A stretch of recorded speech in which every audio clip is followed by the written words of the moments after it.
So, on our next lesson, lesson 2-2, it's equivalent forms of rational numbers. So we're going to take a look, and this is on page 3 of your notes right there, but we're going to take a look at what a rational number is, and then we're just going to play around with a couple of things to make sure you understand. A rational number, it's a number that can be written in the form of A over B. And you can see right there, that's just a fraction, right? A over B. Doesn't that look like a fraction?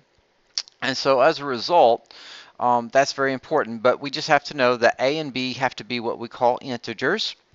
Now integers are just whole numbers and all of their opposites also. So again, sorry, we got a phone call that interrupted us there. A and B are integers. That just means that they're whole numbers. They can also be negative numbers also, but we don't want fractions, we don't decimals. So a number on top like 1 over 3, that looks like a normal fraction, doesn't it? Well, the second thing is that they said the B can never be 0. So that means that the bottom number, you can see right there, the bottom number cannot be 0. So as long as it's not a 0, we're okay. That does mean you can put a 0 on top. And that's weird. We don't really see that too much, right? But like if I put 0 over 3, that's the same thing as 0, right? That would be the same thing as 0. This, like on a number line, we'd be like, well, this is 0. And if I put 2/3 right here and I put 3 over 3 right here, what's 3 divided by 3? 1.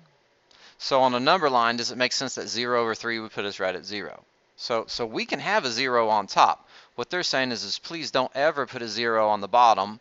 And the reason is that if you ever went to your calculator and you're like, hey, Mr. Calculator, let's put a 13 on top and let's put a 0 on bottom, and you hit enter, it starts freaking out. Hey, you can't have a 0 on the bottom. You can't divide by 0.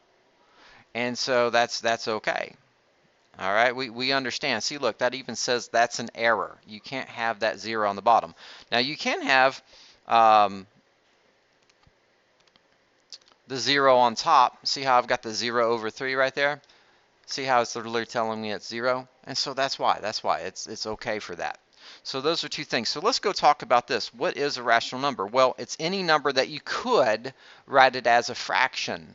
So this is a 3. Do you guys know how to make a number into a fraction that's not a fraction? What would I do with a whole number?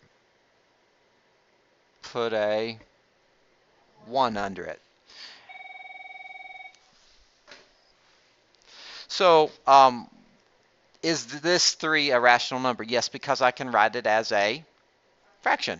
And just make sure that these numbers are whole numbers or integers, negative or positive whole numbers, and not a 0 on bottom. That's all it is. What about this one as a decimal? We will get to this on another part of this lesson, but can we write this as a fraction?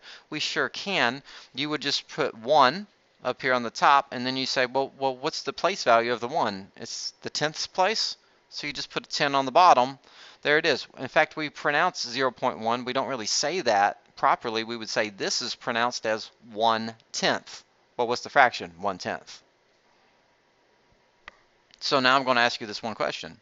Is 0.1, is 1/10 really a rational number? Yep, because a rational number is a number that can be written in the form of A over B. We made it into a fraction. That's all a rational number is. Does that make sense? Okay.